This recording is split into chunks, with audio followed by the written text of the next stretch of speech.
everybody, and welcome to Slay the Spire. Slay the Spire. This is a 2019 video game developed by Mega Crit, and it is a roguelike deck builder. And if you don't know what that is, that's alright. I'll explain it. The roguelike part means that it is a procedurally generated game, and the gameplay involves you running through a procedurally generated world until you either win or lose. And then you just restart, and the world is different. And I'll explain what the rest of it is in a minute, but we're going to be playing as my favorite character, the Ironclad. The remaining soldier of the Ironclads sold his soul to harness demonic energies. And we start with 80 health and 99 gold. And we have the relic Burning Blood. At the end of combat, heal 6 HP.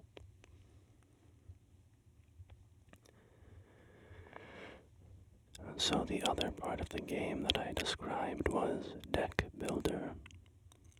And that means that your abilities are all a deck of cards. Every card is an ability. And the gameplay revolves around you adding and removing cards in your deck to sort of shape how you play. And this is going to be moving kind of quickly because I'm just playing this like it's a regular run, or rather, it is a regular run. I didn't want to record each run as an ASMR style video because that would have taken a very long time. So I just played normally, and I will try to help you keep up with what's going on. So first of all, I got a relic at the beginning here, and what that relic does is it means that the first time that I take damage in every fight, I don't take any damage instead. And it is a phenomenally powerful relic. Here I got another relic that increases the money I gain from every fight. But in exchange, I took a hefty heap of damage. And you'll see I play a little more aggressively like that in terms of taking damage because of my fossilized helix relic, which makes me immune to the first instance of damage I take each fight. And because I have that, I can really, I rely on that as a major method of deflecting damage. I can use it as a very powerful shield.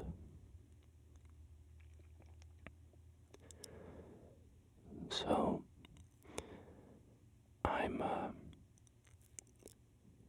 going to this fight right here with these two enemies, and I've I've gotten myself into a bit of a pickle because I'm gonna take a hefty heap of damage here. 10 more damage, but that's okay. I'm very sturdy because of my fossilized helix and my relic that lets me heal at the end of every fight. And I just showed you Perfected Strike there, which is a card that I took and upgraded. And what it does is it adds 3 extra damage to its base damage for every card in my deck that has the word strike in it.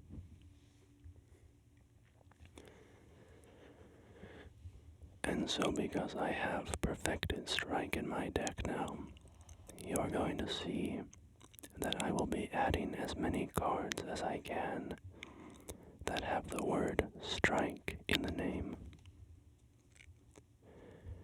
Because those two factors work together very well. What's really cool about Perfected Strike is also that, of course, it has the word strike in its own name. And so if you add a bunch of Perfected Strike cards into your deck, they are all buffing each other in a very impressive way.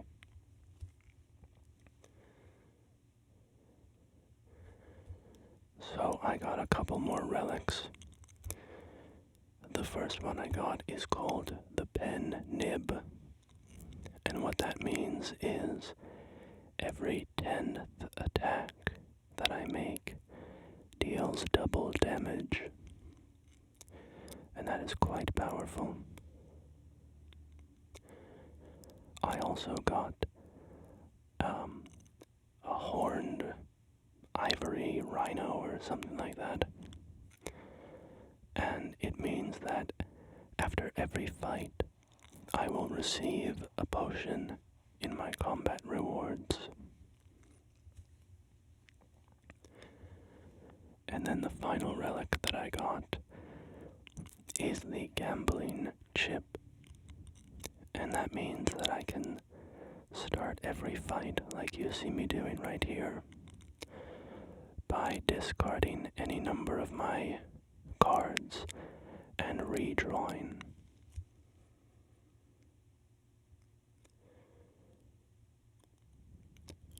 So,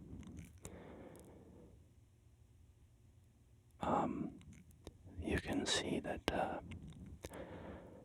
I also took a card called Headbutt, and Headbutt is a phenomenal card. What it does is it's an attack that deals some damage to an enemy, but it also allows you to take a card from your discard pile and put it on top of your deck. And so with my very powerful Perfected Strike cards, I can use them and then use Headbutt and put those powerful cards right back on top of my deck to use them again.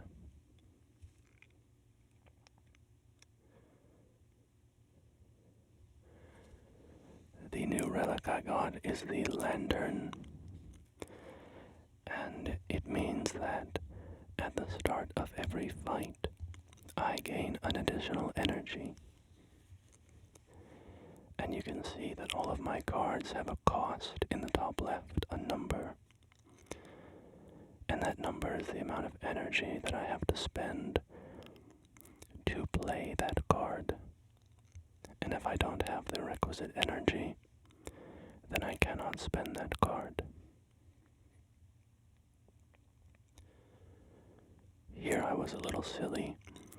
I drank a potion that gave me extra strength, but I only used it after I played all my attacks that turn. And strength provides additional damage to all of your attacks, so it was a bit of a misplay.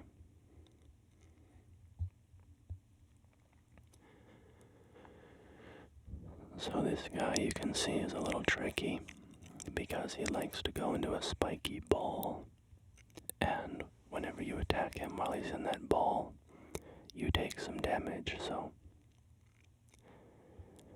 he's a bit of a punk like that.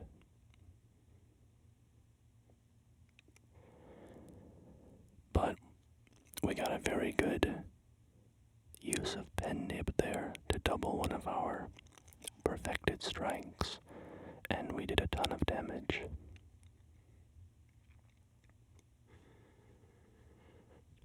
So, I'm playing on Ascension 20, and that means that it is the hardest difficulty.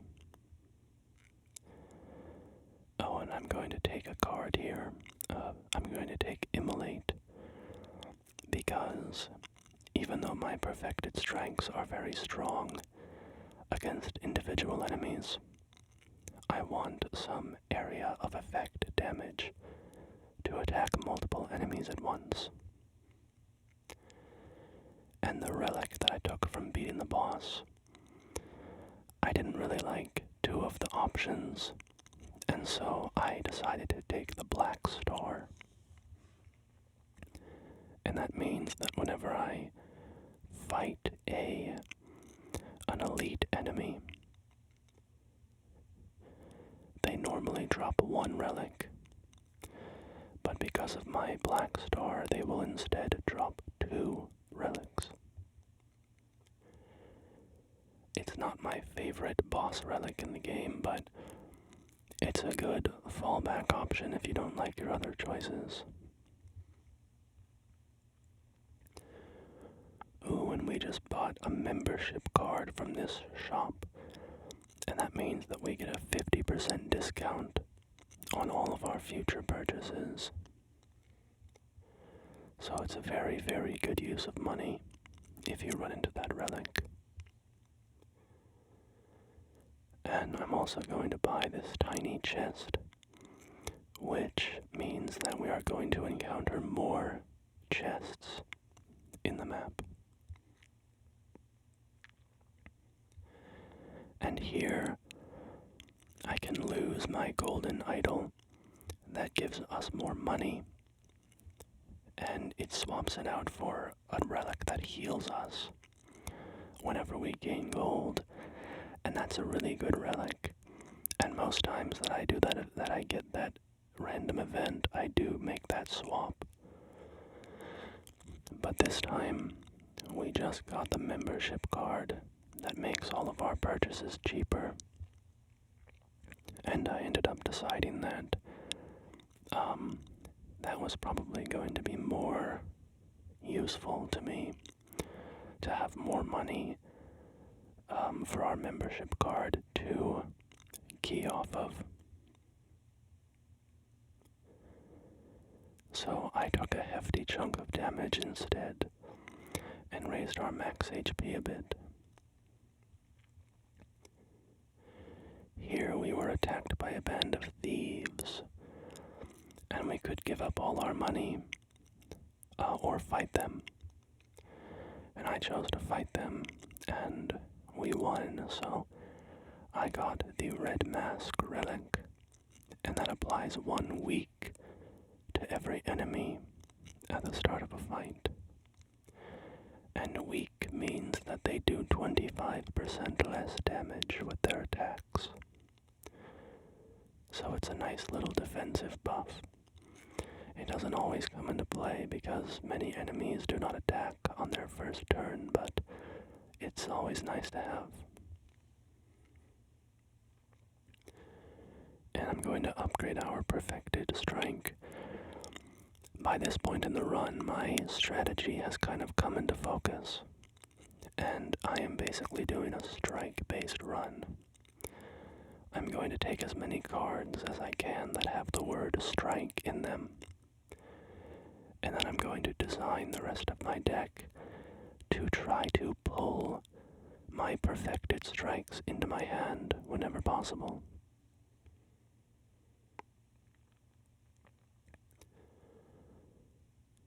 And here we're fighting a gremlin boss and his minions. And I have a bit of a painful dilemma here where my pen nib is going to go off. Actually it wasn't that painful of a dilemma. I had a 0 cost card, so I could kill the minion anyways. But here our black star starts to show its value because I got 2 relics from that elite fight instead of only 1. And I got 2 very nice relics. One of them is a bag of preparation, which means I draw 2 additional cards at the start of each combat. And the other are my bronze scales, which means that every time an enemy hits me, they take 3 damage. I also got a sundial relic, which means that every 3 times I shuffle my deck, I get 2 extra energy. I think that's how that one works. It's not a very good relic for us because we're gonna have a pretty big deck. But it's nice to have, you know, it doesn't hurt. So here we're fighting another elite enemy, which is this group of slavers. And my bag of preparation actually works quite well with my gambling chip because I draw 2 extra cards at the start of combat. And my gambling chip lets me redraw those 2 cards if I want, so they work very nicely together.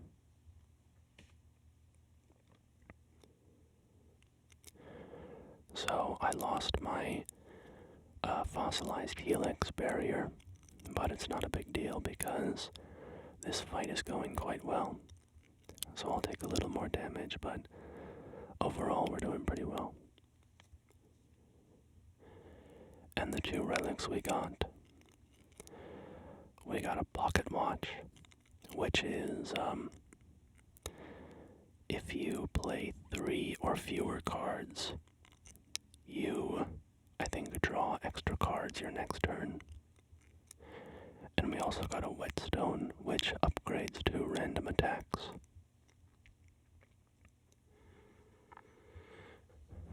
And we got a random encounter here, which is that we are knocked unconscious and thrown into an arena. And this is not a big problem for us because we're feeling very strong right now. So, fighting this arena battle shouldn't be too difficult. So we're going to stay in the arena and go for the gold, go for the big win.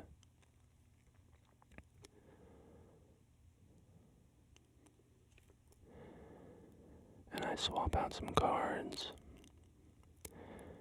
and we're off to the races. Also, you'll see I drink a lot of my potions, and that's because I know that at the end of every fight, I'm guaranteed to get a potion. And so sometimes, you know, in many games I'll play very protectively with my potions. But in this one I'm a little more liberal with drinking them. And we got 2 more relics from that fight, along with another perfected strike, which is just wonderful. And 1 relic gives us block at the start of our 3rd turn in combat, I believe. And the other relic gives us max HP whenever we get a curse added into our hand, or into our deck rather. And curses are negative effect cards that clog up your deck and cause you trouble.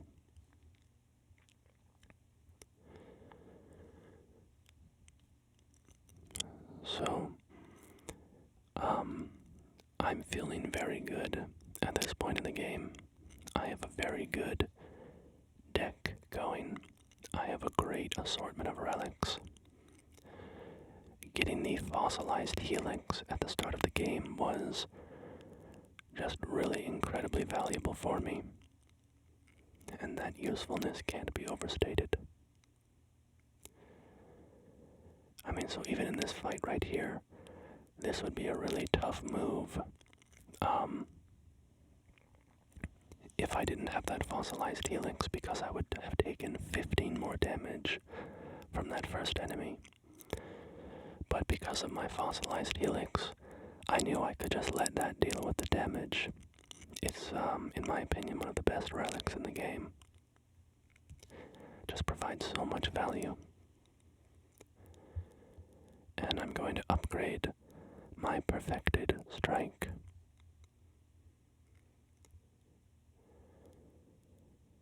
And oh boy, this is crazy. We've got 3 perfected strikes in hand and a bloodletting, which gives me more energy, and pen nib is active. So we are about to do some massive damage. But I'm also going to drink a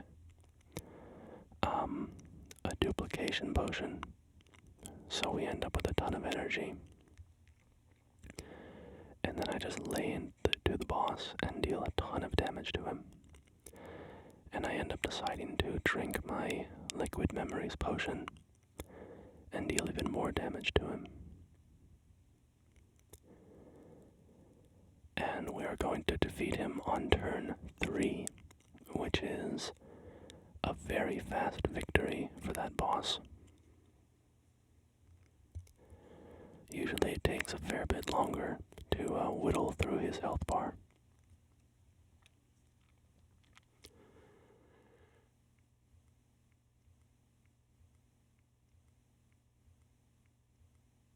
So we have 2 relics in this chest that give us more energy. But we also have Sneako Eye. And I decide to go for the Sneako Eye, and this is a very, well, I don't want to say bold, because I think it's a good choice, but it is a bit of a chaotic choice, because what Sneako Eye does is it randomizes the costs of every card in your deck. And so, cards that usually cost 1 or 0 might instead cost 3, whereas cards that cost 3 now cost 1, for instance. However, it is random whenever they're drawn. It's not permanent, so it's different every time. And I have an amazing deck setup for this, because I have the gambling chip. And so that means that if I draw a bunch of 3-cost cards, I can discard them all and try to narrow my deck down, or try to draw more 0 or 1-cost cards. So between my bag of preparation and my Sneako Eye, which I didn't mention also allows me to draw additional cards, I can kind of play the odds and try to get a hand on turn 1 with as many cheap cards as possible. So, at this point, I'm feeling kind of on top of the world. I'm feeling pretty much unbeatable. I have an amazing combo here. And I don't remember if I mentioned, but I know I said I'm playing on Ascension 20, which is the hardest difficulty. And you have to play through every level of difficulty sequentially, so once you beat the game the first time, you play on Ascension 1, which is a little harder. And then when you beat it again, you play on Ascension 2, which is a little harder than that. And all the way up to 20. And I have never beaten Ascension 20. Maybe until today. I guess we'll have to see if I win this run. But the odds are looking pretty good for me, don't you think? yeah, you can see the method here, which is at the start of the battle, I redraw everything that costs 3, and I usually redraw things that cost 2 as well, unless they're really good.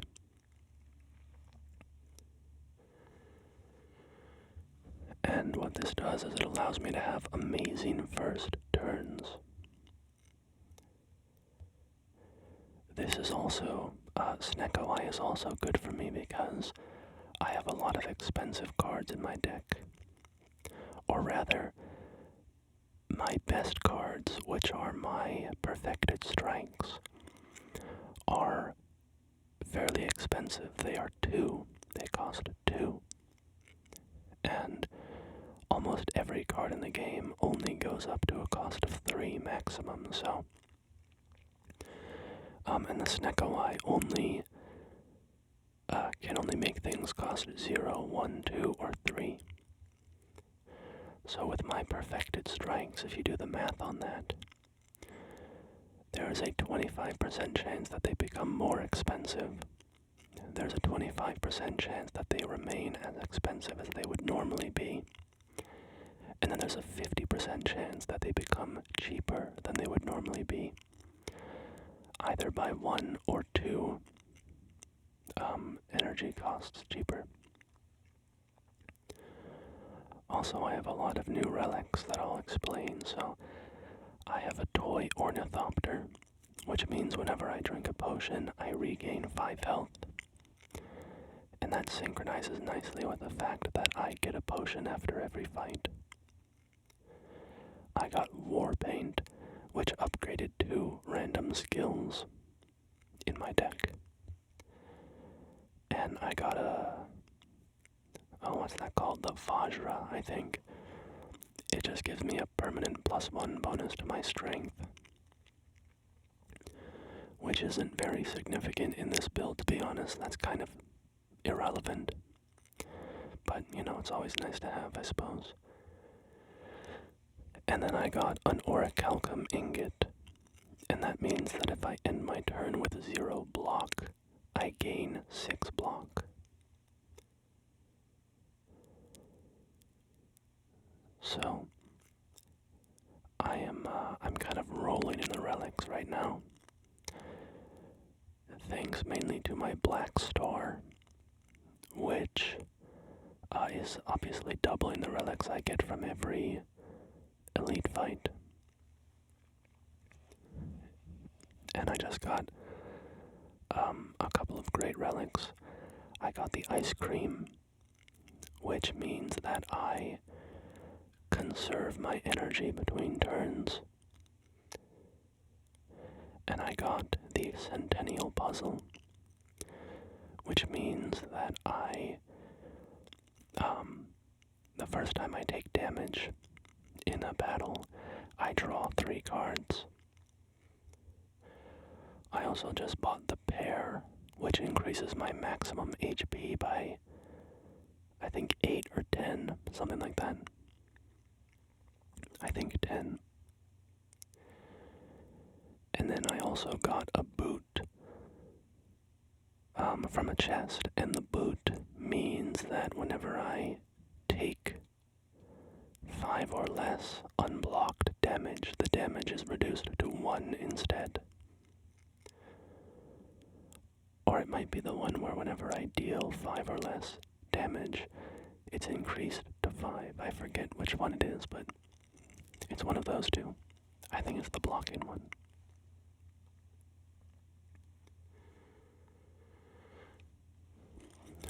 And we're gonna get even more relics in a minute because we're fighting in another elite.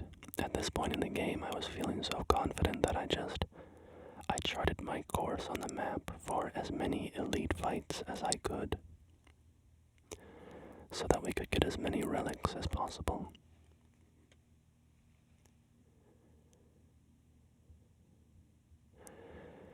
If I was thinking more, I would have gone for the final boss, because to fight the final boss, you have to collect 3 keys in specific ways over the course of your run. And once I was feeling very confident in my deck, I should have started collecting those keys. But I didn't, so we're not going to fight the final boss. You know, if I do win. But that's okay, you know, that's a goal for another day, I suppose. So, we get the strawberry, which increases our maximum HP by a further 7. And we get the meat on the bone, which means that if we finish a fight with 50% or less of our HP, we gain an additional 12 HP at the end of that fight. Not very useful for us because our HP is always nearly at max. And we get another relic, the thread and needle, which gives us 4 plated armor at the start of each fight. And plated armor means that at the end of your turn, you gain armor equal to the value of your plated armor. However, whenever you take health damage, that value goes down by 1.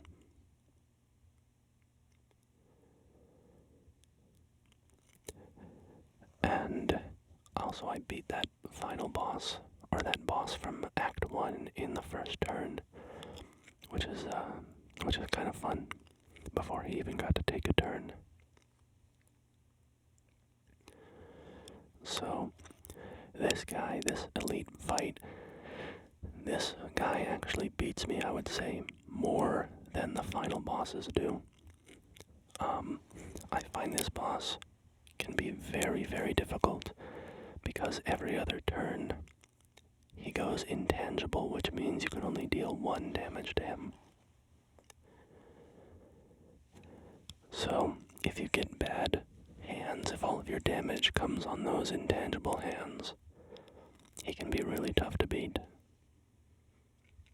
I've died to him a ton in this game. Also, it was funny, the 2 relics that he gave me were the Courier and the Smiling Mask, and those are both merchant-related relics. But we don't have any more merchants on the road to the final boss, so they were both useless relics. The Smiling Mask means you can remove cards from your deck for 50 gold. And the Courier means you get a little discount, and also the merchant's items always restock.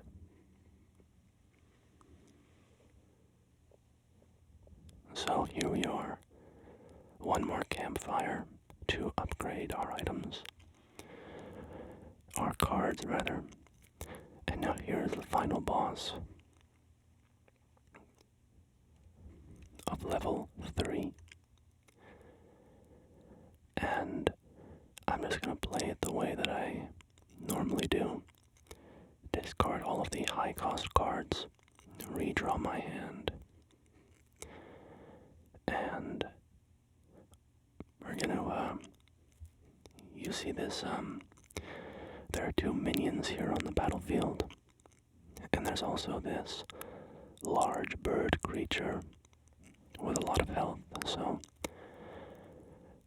I focus on doing damage to the bird, and was hoping to get some area of effect attacks to deal with the minions, but I wasn't so lucky, so I decided to focus fire on them for a bit and try to take them out. Because the longer you leave those bird minions alive, they just get stronger every turn that they're alive, so they can be a bit of a pain. But I took out the boss with a well-timed pen nib. And this is not great. I'm going to take a hefty dose of damage from this guy.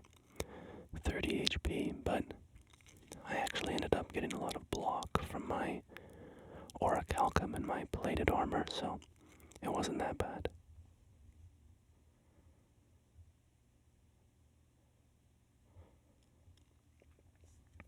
I'm just considering how to do the most damage here. And I end up going for some defense that was probably not necessary, but, you know, it's not bad to play cautiously. Nothing wrong with that. And here we have a Pendia before the victory. However, on Ascension 20, you have to fight 2 bosses in a row. So we have moved from Birdman to Donu and Deku, which is another randomly chosen boss. And to be honest, they are the easiest boss, in my opinion, of this level 3 area, so I'm not too worried about them. That bird boss I usually find pretty tough, but these guys, I took out one in the first turn, so they're going down pretty easy. And we just have Donu left. And what's nice is the 2 bosses, one always attacks every turn, so they switch off on their attacks. But with 1 down, it means that I only have to worry about damage every other turn, rather than every turn, so it's going very well. And I'll take a bit more damage here, but that's not really too concerning. I know that I've got him on the ropes. The victory is all but guaranteed. And there we go. So we have beaten the boss. This heart is technically the final boss, but as I said before, I didn't get the keys to fight it, so it's going to run away and we cannot pursue it. And this is the our little victory screen here. Here are our stats. 52 floors climbed, 14 enemies slain, 3 Exordium elites killed, 2 city elites killed, 4 beyond elites killed, 4 bosses slain. Light speed, I like shiny, 1018 gold collected. Collector 3, I don't know what that means. Librarian, I don't know what that means. Well fed, I don't know what that means. Champion 5, I don't know what that means. Overkill, I don't know what that means. I don't know what any of these mean. But Ascension 20, that is our, of course, reference to the difficulty that we're playing on. So, that was my first victory on Ascension 20 in Slay the Spire. I played this game for a bit back in like 2023, and I quite enjoyed it. And once I beat the heart for the first time, I took that as I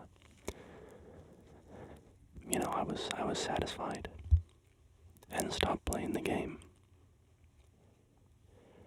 But my brother started playing it recently, and it kind of gave me the bug, and so I went back and decided to beat Ascension 20.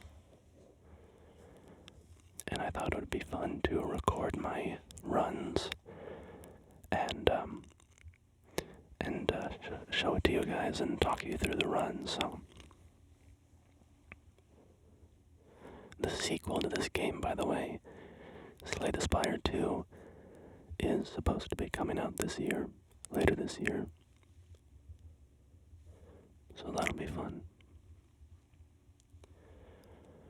And I don't know if you've played the game or not, but either way, I hope that you enjoyed watching and listening. And until next time, my friends, take care of yourselves. Goodbye.